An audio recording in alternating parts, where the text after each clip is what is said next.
Shalom friends, Aaron here. Wanted to share some thoughts about whether or not we're free. Some thoughts about slavery. Now, there are certainly historians that will tell you that the idea that there was, millions of ancient Hebrew slaves in Egypt is not something that is verifiable. I believe the scriptures, and I believe that it's true that there were the descendants of Jacob that grew into a great nation that were slaves in Egypt. But in any event, I was kind of looking a little bit into what it's like to be a slave. And I wanted to say that I feel like, we're presented this imagery about slavery as being people are dressed in rags, whipped and beaten every day, not given enough food, so they're starving, weak. Now, certainly if you're not free, if you're a slave and you're subject to your masters, then your life can be forfeited at any time.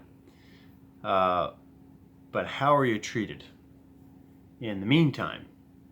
It always stood to reason in my logical thinking that you would be treated well enough to be healthy, to be strong, to be productive. So I'm just going to read some things from a website. I'll leave these links in the description. This is reference.com, and the title of this article is How Was Life for a Slave in Ancient Egypt?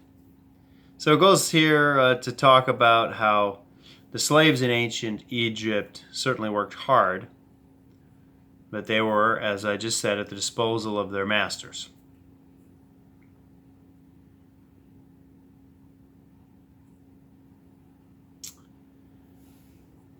It goes on to say that there was not a lot of difference between slaves and servants. It says that the slaves were housed and they were fed. They were given breaks throughout the workday. And they worked set hours, much like workers of today. Now,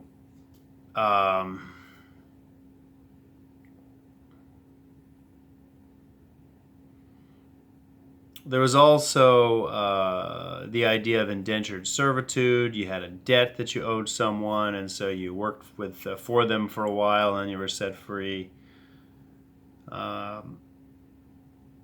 Slaves didn't pay taxes, but Egyptian peasants did.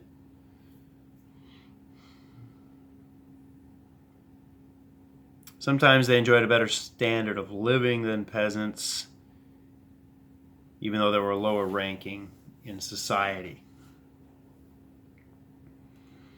So, this brings me to some points.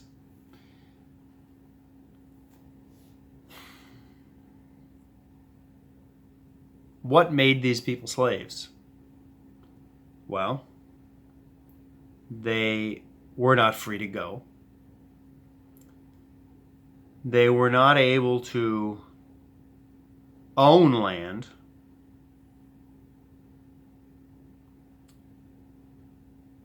They had to do what their masters told them to do, or they could be beaten, imprisoned,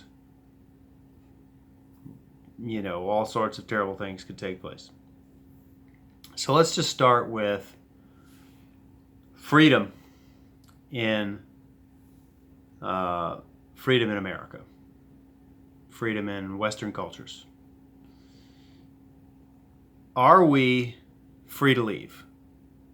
Are we free to go?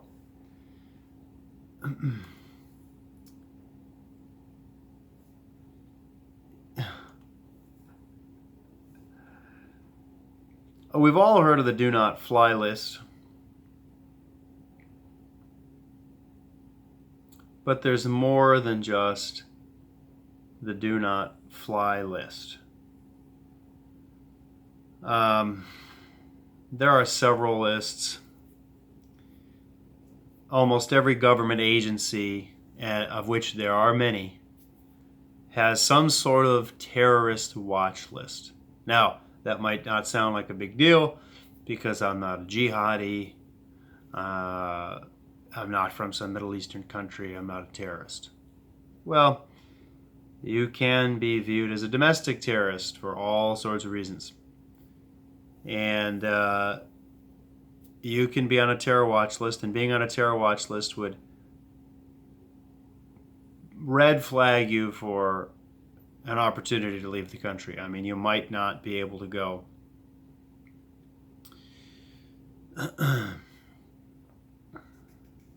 So you can be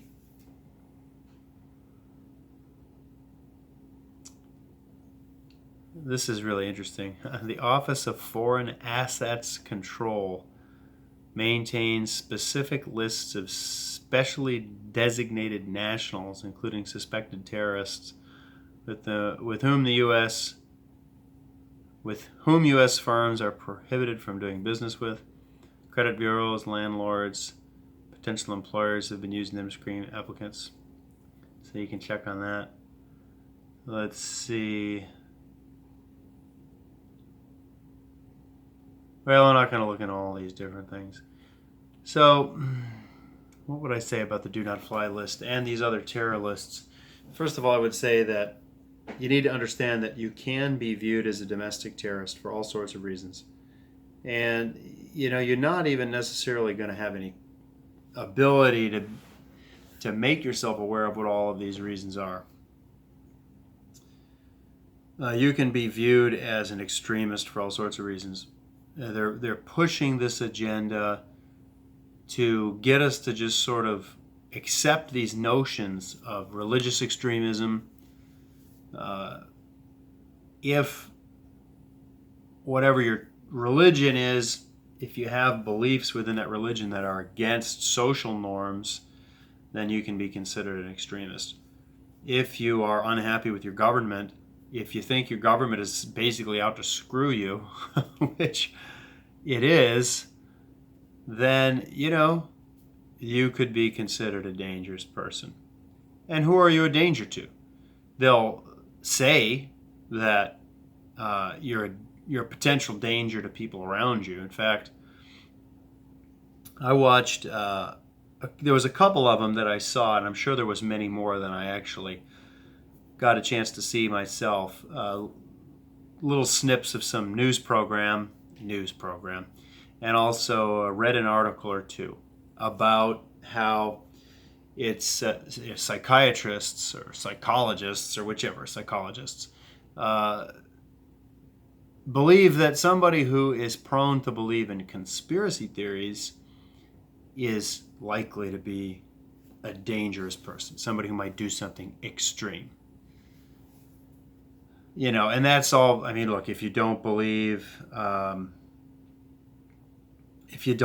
that everything you're being told by your government through the media is factual, if you have real questions about what happened to the Twin Towers, if you have real questions about the efficacy and safety of vaccines or drugs, cancer treatments, if you are interested in holistic and natural healing, if you question what we're told about space travel or the wars that we're constantly involved in and whether or not we really needed to be there, what our politicians are doing with our money and with our time and our energy and our resources, what is being hidden from us, these sorts of things. If we're questioning these things, that are considered conspiracy theory, then, you can be viewed as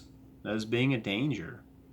And I didn't look this up again, but I've got it saved in a number of places. You can look this up yourself if you actually care to find out about it.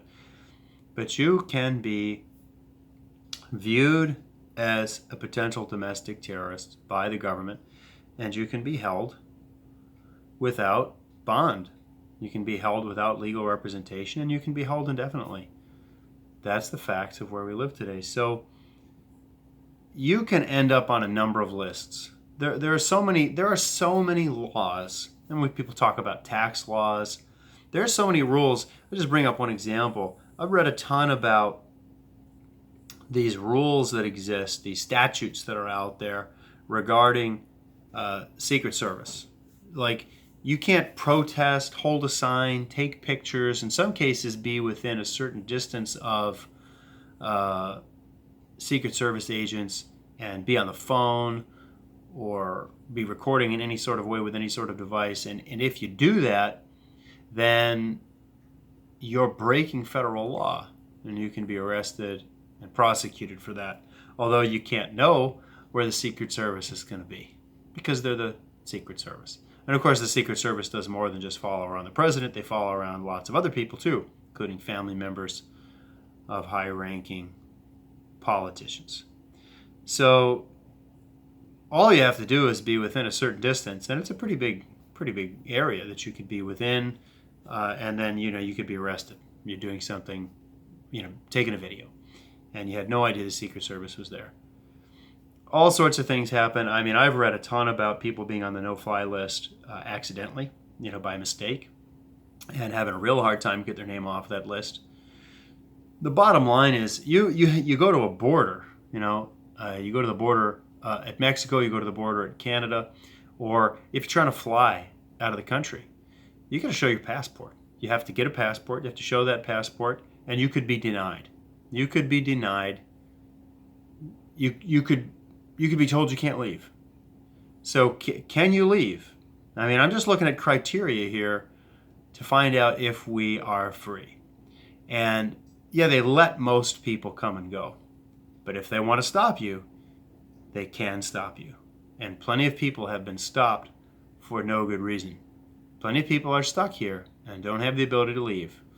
And they've not done anything actually wrong. So the next question, as far as I'm concerned, that's pretty settled. Like, you cannot leave this country if they don't want you to go. The next question is, can you own land? Can you own land? I'm just going to read a little bit to you from a legal website about whether or not we get to own land. The only way that you can actually own land is with a land patent.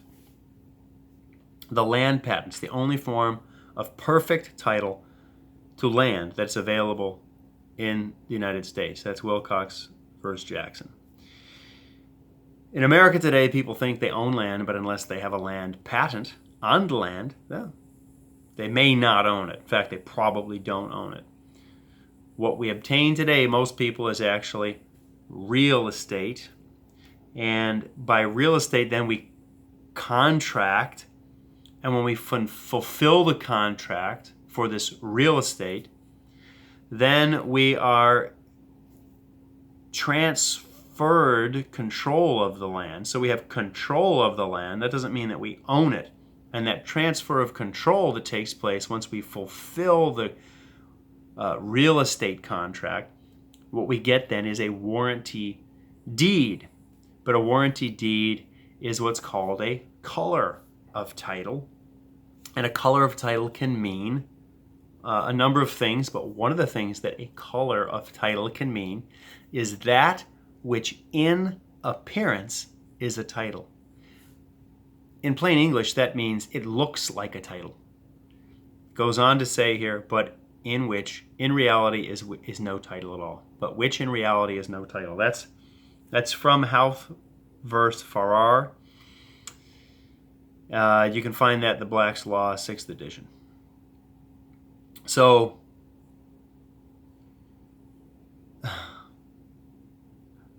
there's a whole lot more here. This is a great link to read. But the point is, we can believe that we own land, we own property. The chances are we don't. If we have a deed it's probably a warranty deed, and that warranty deed is just something that is it looks a warranty title. It looks like a title, or the deed looks like a title, but it isn't. It is no title, and you don't actually own the property. And of course, there's all sorts of little things there besides the fact that you probably don't actually own the property at all, but you don't necessarily own, you don't own the airspace, of course. You know, somebody could fly over there with a drone high enough for a helicopter or spy on you. Whether or not your neighbor can fly a drone over 30 feet over your house is one subject, but whether or not a helicopter can fly overhead, of course, anytime they want to. They can use infrared technology, night vision technology. They can record you. They can use, sound technology. They can pick you up from as high up as an aircraft flying overhead. So you have no freedom in that way. And then, of course, mineral rights are something that is not usually transferred with most sales of property. And so somebody else owns your mineral rights, and if they want to come in and get the minerals out, they can tear up your property and do it, and there's nothing you can do about it. And we could get into eminent domain, of course. You can look into that yourself. I just wanted to bring this up because I think this is something that people don't really know about, this idea that when you get a warranty deed, it's just a color of a title. It looks like a title, but it isn't. And then, of course, the other point that's worth mentioning, always worth mentioning, is that you always have to pay property tax. You have no choice. You pay property tax, and so you're renting. And of course, you can own the land outright. So as far as you're concerned, you can own the land. You can have entered into a real estate contract, paid off that real estate contract. You don't own any money anymore, and now you have control of that land, and you believe it's yours. But if you don't pay your property tax, then after a few years or whatever it is, depending on your state or your situation, government comes in and kicks you off the land, and it doesn't matter what you own on the land. It doesn't matter that you built buildings, spent money to improve the property, dug a well, developed a spring, whatever you can't take with you when you're kicked out, too bad. And then that property can be auctioned off to somebody else. You have a little bit of time to pay your arrears property tax. If you're unable to do that, you'll lose your property. So you can't own property. Okay, I mean, there are so many ways that prevent us from owning property in this country. You can't own property. So there you go. You can't leave if the government doesn't want you to leave, and you can't own property. So the other thing I wanted to talk about was whether or not we're beholden to our masters. Do you have to do what they tell you to do? Well, of course you do. Of course you do. You do not have the rights to do as you feel you need to do. And that we could talk about that so many ways. I mean, you are subject to all sorts of authorities if you submit yourself to that subjugation, which most of us have done. We have to do what we're told to do. I live in a neighborhood where I can't park a trailer in my driveway. They'll find me. They'll keep finding me. I mean, I could do it, but I'm not free to do with my own property what I want to do with it.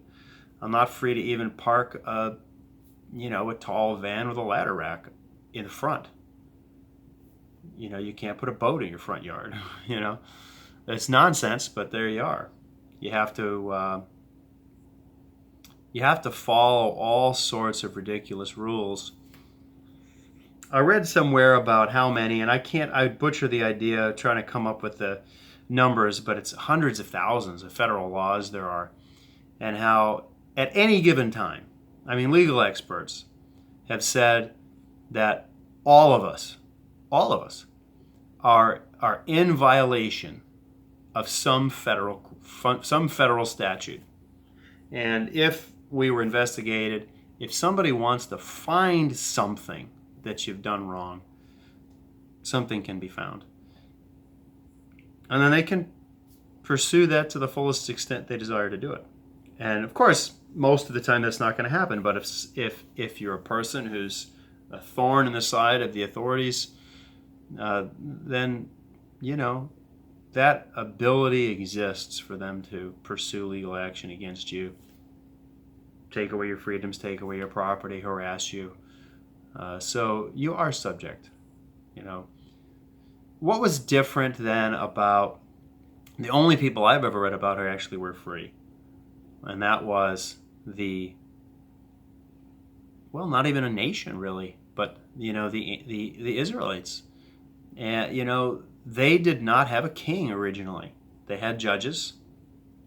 And what was the purpose of the judges? Not to rule over them. The purpose of the judges was to help them solve disputes, and to their job was to understand the laws that were given to Moses, and then make decisions based on those laws when people had dispute with one another, much like an arbitration. You made a decision because you had a disagreement that you couldn't solve to go to the judge, and just like go to an arbiter, you decided that you would do that knowing that you might not get your way and that you were going to abide by the arbiter's decision. They had the right to own property. The land was divided up, and each of the 12 sons, it wasn't the 12 sons, of course, because the Levites did, and then there was Joseph's 2 sons, but you had the 12 tribes that were divided up, and they each got their inheritance.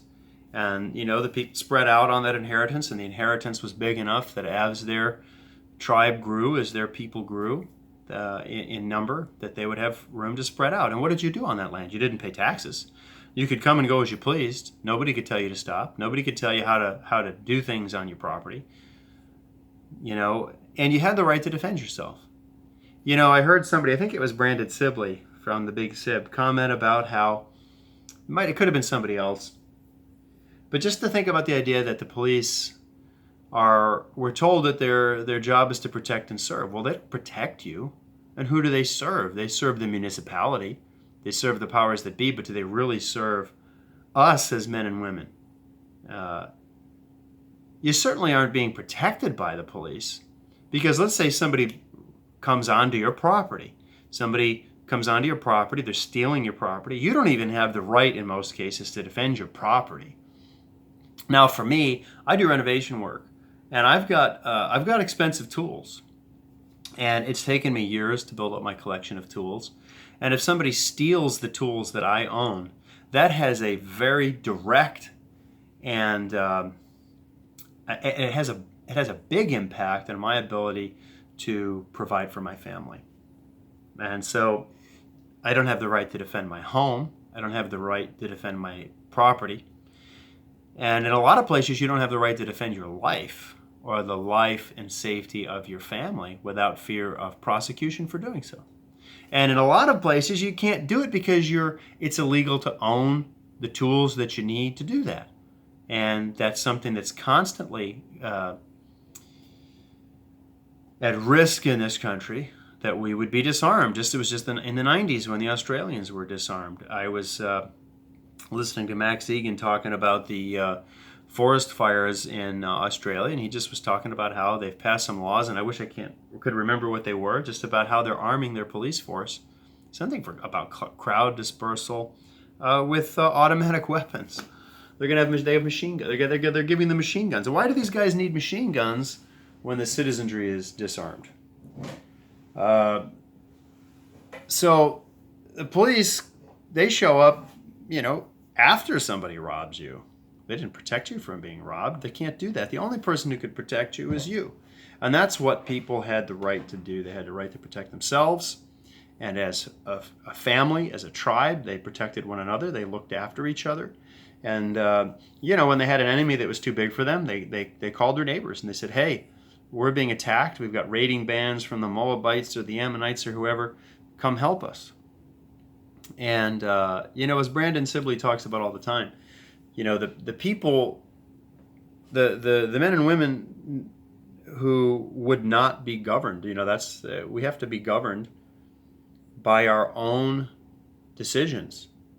And I've said this before, what kind of place would this be if we followed the 10 Commandments? If we each decided that we wanted to honor the Father, honor Yahuwah with our lives by observing his commands. And if we did that, well, we don't need laws. We don't need anybody exercising any authority over us, because we've submitted ourselves to the authority of the one that made us, and he's given us rules to live by. If we do that, and I'm not talking about all the Levitical rules, I'm talking about the 10 Commands. Just follow the 10 Commands. Read the Ten Commandments if you haven't done it in a while, and just think about what this world would be like. Try to understand them, okay? Because it's not lie. And I talk to my kids about this all the time. If you were in a situation where somebody was trying to harm somebody else, and you weren't strong enough to stop that person, and you knew that the person who was maybe possibly going to be harmed was hiding, somebody said, "Where is that person?" and you knew that they were going to get hurt, why do you have to say they're over here? Or should you protect that person? Clearly you should protect them. We should not bear false witness against our neighbor. And when you talk about like lying, we talk about that with our kids. They need to honor their father and mother. And if they honor their father and mother, then they're not going to be dishonest with us. So there's different ways you can be honest, and how it's important to be honest are covered in the commandments. And it's not thou shalt not kill, it's thou shalt not murder. Now, killing should not be the first thing that we do, but we shouldn't be wanting to hurt anybody, clearly. We should think about the teaching of Yehoshua, Jesus, turn the other cheek. And, I would certainly not be like, and I've read the stories and understand these people, somebody who found somebody, doing some awful thing to their daughter and beat the man to death. And he was acquitted. I think that was a case in Texas not too long ago. I would hope that I would be under control. I mean, that's my hope. I don't want to take anybody's life. All I want to do is stop somebody from doing their harm. And if they live, great. I mean, that's more important to me than getting out my revenge upon somebody. But I should have the right to defend my family.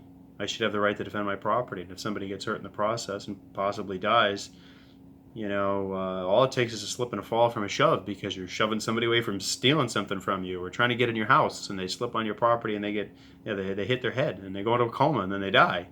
You could go to jail, and that's ridiculous. So I just want you to rethink this idea of freedom. And this goes so much deeper than what I'm talking about, but I just wanted to draw this distinction between slavery in ancient Egypt and America today. The people were fed. They were housed. And, they were given the things that they needed. And they weren't, examples were made of people, of course. If somebody wanted to be truly disobedient to their masters, they might be beaten or killed. But the people who just kind of went about their business being productive, and look, that's one of the words that's talked about all the time. Productivity. Producing what? What are you producing? You're giving of your time and effort and energy and labor, and you're getting in return something that is really valueless. And then somebody is making money, and money is not even, they're gaining resources, the resources of this world, and they're getting more and more of that from your efforts, from your life. Your life is worth something. And what was meant for us, because the example of Israel, ancient Israel, is the example for us of what God would have intended for us to begin with. If we had just served him and followed his ways, that we would be free. We would literally be free. We would have good land that we could live on. We could have animals. We could have water. And I'm going to make a point in another video about people owning water, okay? And that, having clean water is not considered a human right. Live on your own land. You better work it or you're going to die. But you have the ability to farm your own land, to grow and raise animals, to protect your own property, to spread out and have space to do that. That was what real freedom was. We're not working for that right now. We're working to make some small handful of people richer while we get sick and die. And a lot of people think because they're driving around in a nice car, they're not slaves. Hey, I'm driving around in a BMW. These people who are at the top, they're in billion-dollar yachts, with a deck that comes quietly, automatically over their pool, and chairs that come up out of the deck, and the most incredible things. They're flying around in private jets, living in luxury that you and I can't even imagine, that's beyond even what we're shown. And you want to look at your camel or your donkey that they give you to ride and say, look, I'm not a slave. I got this nice donkey. And this guy over here, His donkey is a 1995 Chevy van. I'm freer than he is. There's no difference between your BMW and my 95 Chevy. There's no difference. They're just both donkeys. And we're not free. We're just slaves. As long as we're productive, then they're going to take care of us. And when we're no longer productive, we're not going to be taken care of anymore. And that's the case when you look at what's going on with veterans, what's going on with senior citizens, what's going on with people who are really, truly ill. We're not really taking care of people like that. The system is not made to take care of those people because they're no longer productive.